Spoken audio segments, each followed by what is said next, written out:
Hey everyone, Jo here is SportsGrid. It's time for a Pocket with Jo. We've got two playoff games kicking off today, games ones of the series, and I'm so excited for these. So let's break down these games today and what I'm expecting in both of these series. Looking at the matchups today.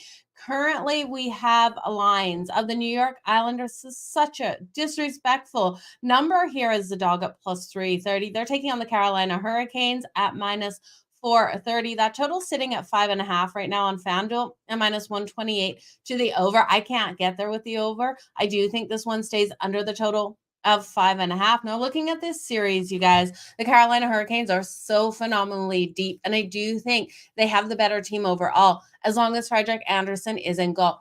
If Frederik Andersen gets injured in this series, the New York Islanders have every ability to be able to capitalize that and get the win. This team is locked down so strong defensively. As of late, Patrick Roy has really turned this team around. They're not allowing as many shots on goal, but it's a hard one here to take the New York Islanders with Frederik Andersen in net because he's been so phenomenally strong. We also look at the defense. They're limiting their opponent's ability to get those shots on goal. Their power play is fantastic. Their kills fantastic. So the Islanders are going to have to play an error-free proof game here. We know that their kill hasn't been strong, and while it has the worst kill numbers on the season, you look at them down the stretch here in the month of April and how strong that kill has been compared to the rest of the regular season. And I do think this will be a competitive series for the first couple of games at least. I'm looking for the Islanders to come out strong today. I'm taking the Islanders plus 1.5 on that puck line. That puck line coming in plus 1.5 at plus 142. And I'm also going to sprinkle on the Islanders on the money line. That's coming in at plus 330. When we look at game one of the series last season, because these teams did match up in that game one, we saw the Canes win at 2-1. So that plus 1.5 on the puck line, if history repeats itself here and the Canes get the win, is completely in play because I do think it's a low scoring game like that. But I do think this could be a 2-1 flip here for the New York Islanders. Varlamov has been incredible in net for the Islanders. And like I said, this Islanders team really has been locking down. They've allowed just 13 goals during their last 8 games in the month of April. This team has the ability to be able to get things done. And when we look here at the Carolina Hurricanes, Jasper Fast is out right now for them. He's a really strong right winger. And while they still do have the playmakers with Noah Dobson back in the lineup on the defensive side for the Islanders here, I do think the Islanders defense will be able to limit them. Now I'm looking for this game to start off very cautious, you guys, between both of these teams, kind of feeling out period. I'm taking the under 1.5 in the first period. You also look at these teams, they've split on the season 2-2. We've seen 2 of those 2 games go to overtime and the road team win each and every one of them. So the Islanders here on the road on that money line makes so much sense here. I know regular season hockey and playoff hockey are completely different, but you do have to look here at the Islanders' ability with how confident they're going to roll into this game and with the disrespect the lines are giving them here. I just think the Islanders have every opportunity. So give me the Islanders on the money line. Give me the Islanders plus 1.5 on the puck line. And then also look for this game to stay under the total of 5.5. And I like that first period under 1.5, the most of that total, because I do think that first period is such a game of strategy where neither team wants to allow that first goal to go in. Sebastian Aho for the big game here for the Carolina Hurricanes. Canes 3-1. Aho 2+ points. What are you getting, Derek, on the 2+ points for Aho? It is a really strong bet. The Carolina Hurricanes have been phenomenal. Varlamov is a goaltender, though we don't hear enough praise for. He has been absolutely phenomenal out there for them. And I do think he has the ability to lock down in this one. Jimmy going with the money line with them and the under 26.5 save shots on goal. Okay. I like where you're going with that. You look at the Carolina Hurricanes, this team locks down on the defensive side, and so does the New York Islanders as of late. Now, when we look at Varlamov versus the Carolina Hurricanes, in his career, he's got a 2.46 goals against average and a 923 save percentage. So I do think the strength will come out for him in this game. I just love what the Islanders have done down the stretch to be able to get back here. So, and you look at Noah Dobson, the big defensive player, he's got 70 points on the season. He had 60 assists this season. So, over the course of this series, I do think Noah Dobson really steps up. We're starting to look at those block shots on goal props as well, because these players are going to do their best to step in front. Now, I do think this game has every opportunity of going to overtime. I will be betting this one to go to overtime as well. The overtime odds on this are not posted right now on FanDuel. So if your book is posting overtime odds on this one, I definitely would take it. And that 2+ points for Sebastian Aho coming in at plus 240. Great value you're getting there. Derek in this one now. Derek, if you are liking him for the 2+ points tonight, I would recommend that you do look at the series odds on Sebastian Aho. If you're thinking they're going to come in the way of goals, you can look at that. You can also look at the series prop points leader and the series player points. So Sebastian Aho for 5+ points during the series is -400. So unbettable here. Sebastian Aho for 7+ points, that's where you're starting to get the value at -113. Now, if this series goes to 6, I am leaning on the Carolina Hurricanes because of their depth, as long as Frederik Andersen stays in net for this team to be able to take it in 6. I think the Islanders pick up a couple of wins, but if you think Sebastian Aho is going to be able to get 2 points in this one, you have to look at that 7+ points over the series. That coming in at -113. Now, if you think he is so impactful that we see 2 points per game over 6, that's 12 points. So if you look at him for 10+ points in this, that's coming in at +400. So looking at those series bets is phenomenal. Now, Jake Gunsel here of the Carolina Hurricanes as well, to get value on him at 7+ points on FanDuel, it's -146. So not the value I would want. You have to take him up to 10+ points, and that's coming in at +350. I'm really cautious of going for anyone for 10+ points because I do think this is a goaltending battle out there. And when we look at the Islanders, you got Matthew Barzal, 5+ points. He's coming in at -122. So we are getting more value on the Islanders because they're expecting the Islanders to have less ability in this game to beat the Carolina Hurricanes. But if there's someone from the New York Islanders I would trust, you look here at Bo Horvat, and I love what we've seen out of him. 5+ points in the series is coming in at +136 for Bo Horvat. So I wouldn't look past that. But if you are looking at the player points, that is your best bet to look at those players over the course. Now, if you're looking for those goals to come in, if you think Sebastian Aho, Derek, is going to be able to get 3+ goals over this series, you're getting value on FanDuel. That's coming in at +105.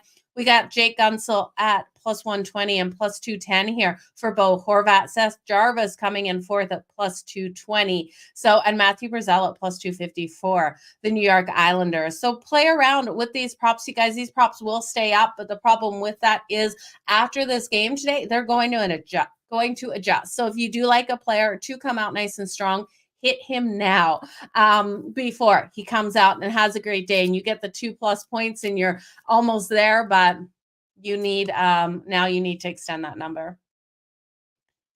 I think you need 7 games for around 12, so you don't see that. Yeah, and I'm with you. You need it to go extremely deep for him to hit those 12 points. So the 10+, even though you're getting value, it's a scary one to look at.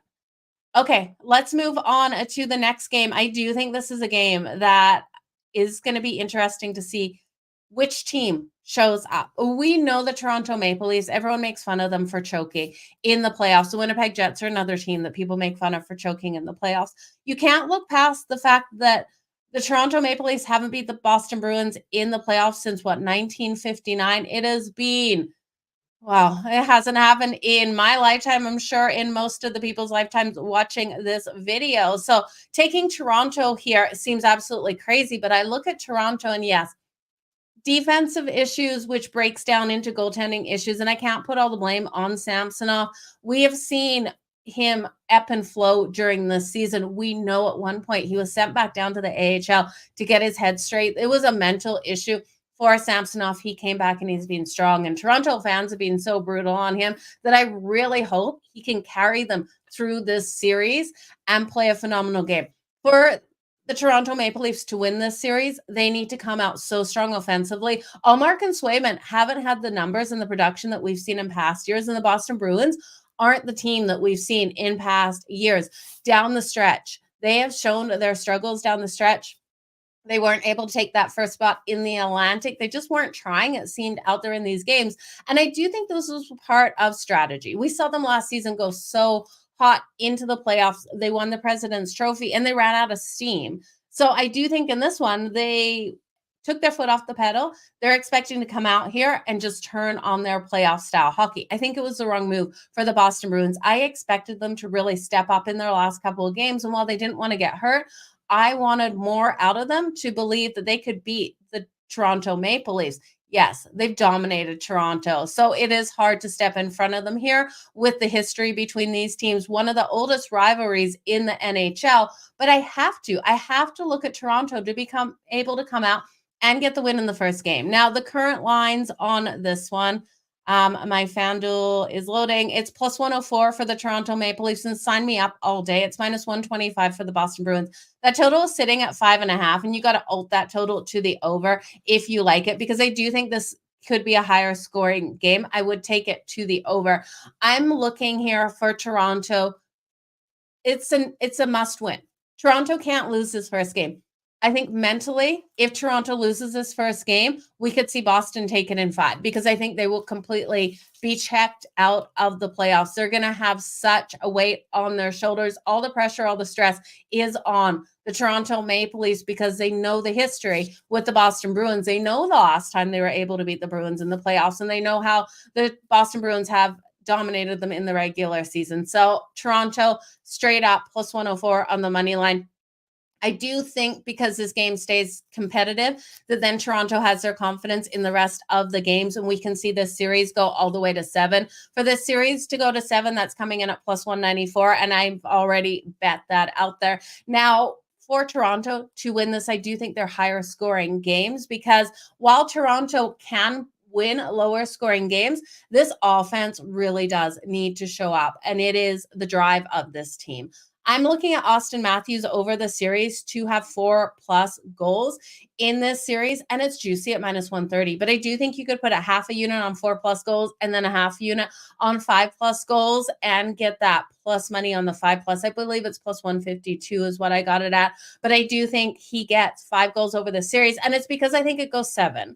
We could expect him to come out. I think he at least has one game where he's able to get 2 goals. I'm actually thinking it's probably in today's game. That confidence needs to come. They need to really step up. You're going to see everything out of them. I think they'll be deflated if they don't come out completely on fire in this game today. So I would look at Austin Matthews for the anytime goal today. I'd look at him for the 2+ goals today. We know he hit 69, wasn't able to hit that 70 mark, but I do think that was too much of a weight on his shoulders to hit 70. And he just got a matchup where that team, the Tampa Bay Lightning, were determined for him not to get that record. So looking here, I do think he'll get those breakaways. I do think he'll be able to score on Swayman coming into net. If it ends up being Allmark, because I'm not seeing full confirmations, I still do have faith in it. But for the series for Austin Matthews, 4+ goals over the course of this series is minus 130. 5+ is plus 152 from what I remember. So I would look at that. But Toronto, let's take Toronto to get the win today. Happy Saturday, Kev. Thank you so much for being here. You guys, those are the 2 games today. I think if Toronto doesn't win this series and get out of the first round, Sheldon Keefe is gone. So Keefe to get this win here today is huge. He's going to be pushing this team because he doesn't want to lose his job. Let's be realistic, you guys. The weight is on Toronto to get the win here, but I think there's more of a weight on Boston after what happened last season. So it's going to be interesting, you guys. All the best in all of your bets today. I am live on In-Game Live prime time tonight from 7 o'clock to 10 p.m. Eastern with Scott Wetzel. We'll be breaking down everything that is happening out there. Golf, MLB, NBA, NHL. If it's happening, we are talking and we are betting it. So make sure you come on over and join us tonight. It's going to be a lot of fun. If you haven't downloaded the SportsGrid app, you can watch the show actually on the app over there. So download it. It's fully free. You can listen to it as well on the app and not have to watch. So yeah, I'll see you guys later. All the best in all of your bets today. And stay tuned to my X account for my baseball bets. I've already posted what I'm liking in these early games. So all the best, you guys.